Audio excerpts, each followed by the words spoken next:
Assalamu alaikum to all the friends on another video. My name is Aslan Sami and you are watching my channel Learn with Arslan.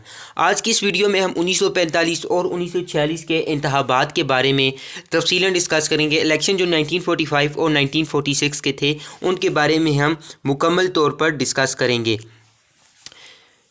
इससे पिछला video lecture जो है वो मेरा Shimla conference के बारे में है। अगर आपने वो वीडियो नहीं देखी तो मेरे चैनल को विज़िट कीजिए, वहाँ पर वो वीडियो मौजूद है और इस वीडियो के लास्ट पर भी मैं वो वीडियो मेंशन कर दूँगा। तो चलिए शुरू करते हैं आज का लेक्चर। अगर मेरी आपको ये वीडियो अच्छी लगी तो इस वीडियो को करिएगा लाइक और इस चैनल को कर दीजिएगा सब्सक्राइब ताकि मेरी हर नई वीडियो सबसे पहले आपके पास पहुँचे। तो इससे पहले हम इसके बैकग्राउंड की तरफ थोड़ा जाते हैं को एक बहुत ही इम्पॉर्टेंट इवेंट जो इससे पहले था वो शिमला कॉन्फ्रेंस हो चुकी थी और मैंने इसमें आपको बताया था शिमला कॉन्फ्रेंस हो तो ये फैल गई थी, लेकिन इस दौरान जो है वो आखिर पे आकर लॉर्ड विल्सन ने ये बोल दिया था कि अब हम इलेक्शंस करवाएंगे और इस दौरान हम जानेंगे कि हिंदुस्तान की कौन सी नुमाइंदा जमात है, क्योंकि उस दौर पे मुस्लिम लीग कह रही थी कि वही हिंदुस्तान की वाहिद नुमाइंदा जमात है। तो इस दौरान जो है कांग्रेस ने ये कहा था कि नहीं, मुस्लिम लीग हिंदुस्तान की वाहिद नुमाइंदा जमात नहीं है। तो शिमला कॉन्फ्रेंस के दौरान आखिर पे ये डिसाइड हुआ कि अब इलेक्शंस करवाए जाएंगे। तो यहाँ पर ये बात देख लेंगे कि कौन जो है हिंदुस्तान की वाहिद नुमाइंदा जमात है। तो इस दौरान जो है इलेक्शंस हुए 1945 में जो है सबसे पहले 1945 में जो है इलेक्शन हुए मरकज़ी असम्बली के लिए जो है हिंदुस्तान पर इलेक्शंस हुए। टोटल सीटें जो थी इस इलेक्शन में वो थी 100 सीटें थी और 100 सीटों में से मुसलमानों के लिए 30 नशिस्तें मखसूस थी। 100 सीटों में से मुसलमानों के लिए जो है वो 30 नशिस्तें मखसूस थी। इधर मैंने लफ्ज़ यूज़ किया मुसलमानों के लिए 30 नशिस्तें मखसूस थी, मतलब कि अब कोई जमात का मेंबर हो, चाहे वो मुस्लिम लीगी होगा, कांग्रेसी होगा या कोई और जमात का होगा, वो मुसलमान होगा। अगर वो मुसलमान और अगर वो अपनी सीट पर खड़ा हुआ है तो वो जीत जाता है तो ये नशिस्त उसकी हो जाएगी। तो इस दौरान जो है 100 में से 30 नशिस्तें जो है इसमें मुसलमानों के लिए मखसूस थी। 1945 में जो है दिसंबर 1945 में जो है ये मरकज़ी असम्बली पर इंतखाबात हुए और 100 नशिस्तों में से 30 नशिस्तें मुसलमानों के लिए मखसूस थीं। ये उस दौर के जो है स्टूडेंट्स बहुत ही इम्पॉर्टेंट इलेक्शंस थे और इस दौरान जो है दो बड़ी पार्टियां जो है इस दौरान दो बड़ी पार्टियां जो थी वो अब इलेक्शन लड़ रही थी। सबसे पहले मुस्लिम लीग और उसके बाद कांग्रेस, ये दो बड़ी पार्टियां जो थी ये इलेक्शंस लड़ रही थी। अब इन दोनों जो है ना एक अलग-अलग मौके पे इलेक्शन लड़ रही थी। एक मुस्लिम लीग पाकिस्तान के नाम पर इलेक्शन लड़ी थी, उनका ये मकसद था कि हमने पाकिस्तान के लिए ये इलेक्शन लड़ने हैं। और कांग्रेस जो थी वो मुत्तहिदा हिंदुस्तान के लिए इलेक्शन लड़ी थी, वो कह रही थी हिंदुस्तान बंटवारा नहीं होना चाहिए। तो इस दौरान कायद-ए-आज़म मोहम्मद अली जिन्ना ने लोगों को समझाया कि ये हमारे मुस्तकबिल का एक बहुत बड़ा फ़ैसला है। अगर हम यहाँ पर नाकाम हो गए तो हम मुस्तकिल तौर पे अगर हिंदू जीत जाते हैं तो उनकी ग़ुलामी में हम चले जाएंगे। तो हिंदुस्तान के बहुत ही इंपॉर्टेंट इलेक्शन थे मरकज़ी असम्बली पर। 1945 में 1945 में जो है इलेक्शन हुए। 100 नशिस्तें मखसूस, 100 टोटल नशिस्तें थी। टोटल जो सीट्स थी वो 100 थी, उसमें से जो 30 नशिस्तें थी, 30 सीट थी, ये मुसलमानों के लिए मखसूस हो गई थी। ये इलेक्शन होने के बाद ये इलेक्शन जब हुए तो उसके बाद जो है हमारे पास ये इलेक्शंस हुए और उसके बाद जब इसका रिज़ल्ट आया, इलेक्शन के नताइज आए, तो इसमें जो 30 नशिस्तें मुसलमानों के लिए, ये जो 30 नशिस्तें मुसलमानों के लिए मखसूस थी, तो ये 30 की 30 नशिस्तें जो है वो मुस्लिम लीग जीत गई।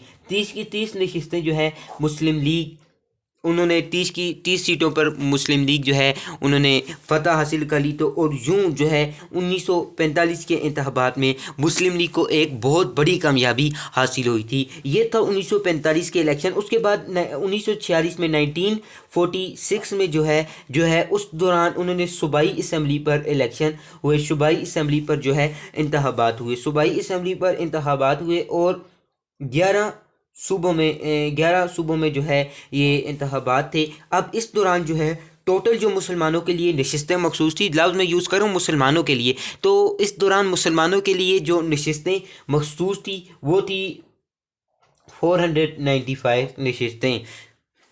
495 नशिस्तें इस दौरान जो है मुसलमानों के लिए मखसूस हो गई थी। 11 सूबों में सूबाई इस इलेक्शन थे 1946 के। तो इस दौरान मुस्लिम लीग ने, जब इसके रिज़ल्ट आए, इन इलेक्शन के रिज़ल्ट आए, तो मुस्लिम लीग ने जो है वो 439 439 नशिस्तें मुस्लिम लीग ने जीत ली, और ये भी बहुत बड़ी कामयाबी थी।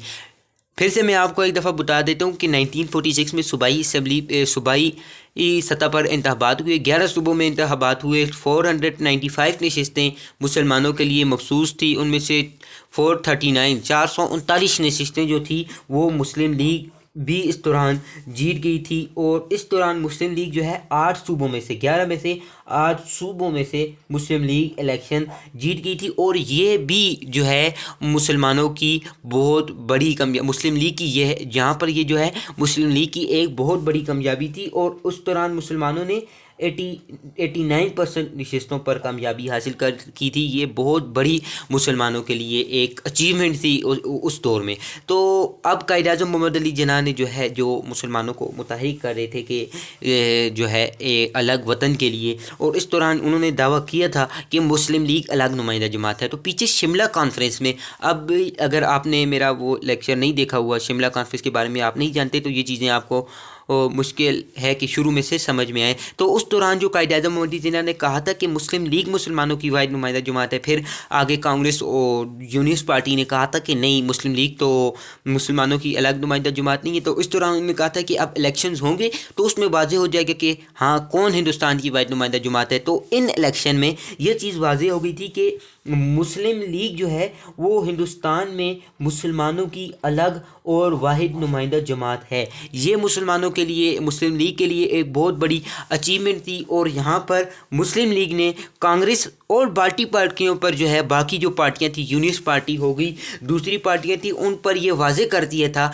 कि मुस्लिम लीग ही मुसलमानों की वाहिद नुमाइंदा जमात है हिंदुस्तान में। तो एक दफ़ा मैं आपको दोबारा ये चीज़ें रिवाइज़ कर देता हूँ कि हिंदुस्तान में इलेक्शन हुए, दो बड़ी पार्टियां मुस्लिम लीग और कांग्रेस ने इसमें बढ़ चढ़कर जो है वो हिस्सा लिया। सबसे पहले 1945 में सूबाई असम्बलियों पर मरकज़ी 1945 में मरकज़ी असम्बली पर इंतखाबात हुए। 100 नशिस्तें, टोटल 100 सीट्स मखसूस थी और उसमें से 30 नशिस्तें जो है वो मुसलमानों के लिए थी। 30 नशिस्तें मुसलमानों के लिए थी। इलेक्शन का जब रिज़ल्ट आया तो ये 30 की 30 नशिस्तें जो है वो मुसलमान ले गए, मुस्लिम लीग ले गई। मुस्लिम लीग ये 30 की 30 नशिस्तों पर मुस्लिम लीग ने बड़े ही ज़बरदस्त अंदाज में कामयाबी हासिल कर ली। उसके बाद 1946 में 1946 में सूबाई असम्बलियों पर इंतखाबात हुए। 11 सूबों में ये इंतखाबात करवाए गए। 495 नशिस्तें जो है यहाँ पर मुसलमानों के लिए मखसूस थी। उनमें से 439 नशिस्तें मुसलमानों ने उन पर कामयाबी हासिल की और 8 सूबों में से मुस्लिम लीग ने कामयाबी हासिल की और 89% नशिस्तों पर 89% नशिस्तों पर मुस्लिम लीग ने जो है वो कामयाबी हासिल की। और ये उस दौर में मुस्लिम लीग की एक बहुत बड़ी ही कामयाबी थी। और मुस्लिम लीग ने बाकी जमातों पर भी वाज़ेह कर दिया था कि मुस्लिम लीग ही हिंदुस्तान की मुसलमानों की वाहिद और अलग नुमाइंदा जमात है। तो उम्मीद करता हूँ आपको ये चीज़ें समझ में आ गई होंगी। और अब हम आते हैं बुक की तरफ। 1945 और 1946 के इंतखाबात। बरतानी इंतखाबात के बाद वायसराय हिंद लॉर्ड वीवल ने हिंदुस्तान में भी इंतखाबात कराने का ऐलान किया।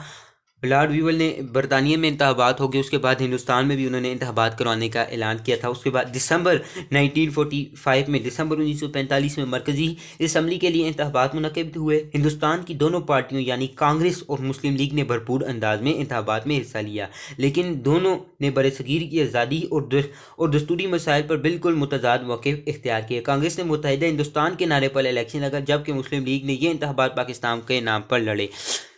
लॉर्ड वीवल ने इलेक्शंस का ऐलान कर दिया था। उसके बाद ये इलेक्शन दिसंबर 1945 में मुंतखब हुए। दो बड़ी पार्टियां मुस्लिम लीग और कांग्रेस ने हिस्सा लिया और दोनों अलग उनके मौक़िफ़ थे। मुस्लिम लीग पाकिस्तान के नाम पर इलेक्शन लड़ी थी और जबकि कांग्रेस मुत्तहिदा हिंदुस्तान के नाम पर इलेक्शन लड़ रही थी। इलेक्शन के दौरान कायद-ए-आज़म और मुस्लिम लीग ने भरपूर अंदाज में मुसलमानों को मुखातिब करके कहा कि अगर वो हिंदुस्तान में मुसलमानों का मुस्तकबिल महफूज देखना चाहते हैं तो इनको पाकिस्तान के मुतालबे पर मुस्लिम लीग का साथ देना चाहिए। बसूरत दीगर वो हमेशा के लिए कांग्रेस के गुलाम बन जाएंगे। उन्होंने कहा कि अगर वो पाकिस्तान चाहते हैं और मुसलमानों का मुस्तकबिल महफूज करना चाहते हैं तो उनको मुस्लिम लीग का साथ देना होगा। अगर वो ऐसा नहीं करते और अब कांग्रेस इलेक्शन जीत गई तो मुस्लिम लीग और मुसलमान जो हैं वो मुकम्मल तौर पे हिंदुओं की ग़ुलामी में चले जाएंगे और वो अब कांग्रेस की ग़ुलामी में आ जाएंगे, कांग्रेस की गुलामी में चले जाएंगे। इंतखाबात के नताइज आए तो मरकज़ी असम्बली की तमाम नशिस्तें मुस्लिम लीग ने कामयाबी हासिल कर ली। तो जब इंतखाबात के नताइज आए मुस्लिम लीग ने जो है वो तमाम की तमाम नशिस्तों पर कामयाबी हासिल कर ली थी। मरकज़ी असम्बली में से 100 नशिस्तों में से 30 नशिस्तें मुसलमानों के लिए मखसूस थी जो तमाम की तमाम मुस्लिम लीग ने हासिल कर ली थी। 100 नशिस्तें थी, 30 जो है मुस्लिम लीग के लिए मखसूस थी, 30 नशिस्तें मुसलमानों के लिए मखसूस थी और वो 30 की 30 नशिस्तें मुस्लिम लीग ने जीत ली, उन पर उन्होंने कामयाबी हासिल कर ली, जिसमें मुसलमानों के लिए। और उसके बाद जो है सूबाई असम्बली पर इंतखाबात हुए। इसके बाद 1946 के अवल में 11 सूबाई असम्बलियों पर इंतखाबात मुनक़िद हुए। 11 सूबाई असम्बलियों पर इंतखाबात हुए जिसमें मुसलमानों के लिए जो है 495 नशिस्तें मखसूस थी। मुस्लिम लीग ने 439 नशिस्तें हासिल की। 439 नशिस्तें मुस्लिम लीग ने यहाँ पर भी हासिल कर ली थी और यहाँ पर 89% रिज़ल्ट उनका बन गया था। इस तरह मुस्लिम लीग सूबाई असम्बलियों की नशिस्तों में 89% जो है रही थी। सूबा सरहद के अलावा बाकी तमाम सूबों में मुस्लिम लीग ने अक्सरियत हासिल की। सूबा सरहद यानी जो मौजूदा खैबर पख्तूनख्वा है, इसके अलावा उन्होंने बाकी तमाम सूबों पर मुस्लिम लीग ने जो है वो अपनी कामयाबी हासिल कर ली थी। यूँ मुस्लिम नशिस्तों के लिए कांग्रेस के नामज़द उम्मीदवारों को हज़ीमत उठाना पड़ी। अब मुस्लिम लीग के लिए और मुसलमान नशिस्तों के लिए कांग्रेस के नामज़द उम्मीदवारों को हज़ीमत उठाना पड़ी। मैंने ये कहा था आपको पहले कि मैं यहाँ पर वर्ड यूज़ कर रहा हूँ मुसलमान। अब जो कांग्रेस में मुसलमान जो खड़े हुए थे इन नशिस्तों पर, मुसलमान जो हैं वो इन नशिस्तों पर लड़ रहे थे, उनको नाकामी हासिल होगी तो उनको यहाँ पर एक बहुत बुरी हज़ीमत उठाना पड़ी। अक्सर हलकों में कांग्रेसी मुसलमान उम्मीदवारों की ज़मानतें ज़ब्त हो गई थी कि अब उधर जो मुसलमान कांग्रेस में जो मुसलमान थी जो इलेक्शन लड़ रहे थे उनको बुरी तरह नाकामी का सामना करना पड़ा और काफ़ी हज़ीमत उठाना पड़ी। उसके बाद ये इंतखाबात हिंदुस्तान की तारीख़ के सबसे अहम इंतखाबात थे। बहुत ही इंपॉर्टेंट पॉइंट कि उस तारीख़ में यही बहुत बड़े इंतखाबात थे जहाँ पर ये वाज़ेह होना था कि कौन सी जमात हिंदुस्तान की एक अब बड़ी जमात है या क्या मुस्लिम लीग वाकई में हिंदुस्तान की एक वाहिद नुमाइंदा जमात है। एंड के नतीजे में मुस्लिम लीग जो कि 1937 के इंतखाबात में बुरी तरह हार चुकी थी। इससे पहले मैंने आपको बताया था कि मुस्लिम लीग जो 1937 की जो इंतखाबात हुए थे इस पे बुरी तरह हार चुकी थी और कांग्रेस आ गई थी और कांग्रेस ये इलेक्शन जीत गई थी। तो अब इन इंतखाबात में मुस्लिम लीग को एक बड़ी कामयाब जमात बनकर उभरी कि इन इंतखाबात में मुस्लिम लीग एक बड़ी कामयाब जमात बनकर उभरी, एक बड़ी कामयाब जमात बनकर सामने आई। इन इंतखाबात में कायद-ए-आज़म के इस दावे जो कि वो पिछले एक अरसे से कर रहे कहते सच कर दिखा है कि मुस्लिम लीग ही मुसलमानों की वाहिद नुमाइंदा जमात है, कि वो पिछले एक अशरे से जो है वो ये दावा कर रहे थे कि मुस्लिम लीग ही मुसलमानों की अलग नुमाइंदा जमात है, मुस्लिम लीग ही मुसलमानों की वाहिद नुमाइंदा जमात है। कई फॉर्म पर उन्होंने कहा था।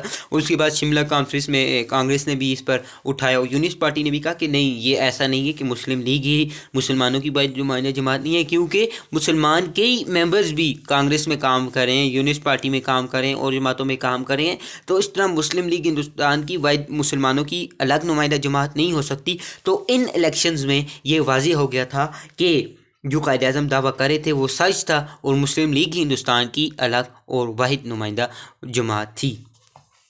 इस तरह इन इंतखाबात ने यह बात भी साबित कर दी कि हिंदुस्तान के मसाइल का वाहिद हल पाकिस्तान के मुतालबे को मानना है, और ये बात भी वाज़ेह हो गई थी कि अब हिंदुस्तान के जितने भी मसाइल हैं उनका यही हल है कि हम पाकिस्तान के जो मुतालबे उसको मान लें। इन्हीं इंतखाबात के नतीजे में कांग्रेसी लीडर तकसीम हिंद के मुतालबे और मुस्लिम लीग की नुमाइंदा हैसियत को मानने पर मजबूर हो गए, और इन्हीं इंतखाबात पर जो कांग्रेस ये बात नहीं मान रही थी, वो कह रही थी नहीं, हिंदुस्तान नहीं बंटना चाहिए, हिंदुस्तान नहीं तकसीम होना चाहिए, मुत्तहिदा हिंदुस्तान रहना चाहिए। तो इन इंतखाबात के बाद कांग्रेसी लीडर और दीगर जमातों ने भी ये मान लिया था कि मुस्लिम लीग ही वाहिद नुमाइंदा जमात है, और अब हमें हिंदुस्तान को भी तकसीम करना पड़ेगा, जो उनका मुतालबा है वो भी बिल्कुल दुरुस्त है।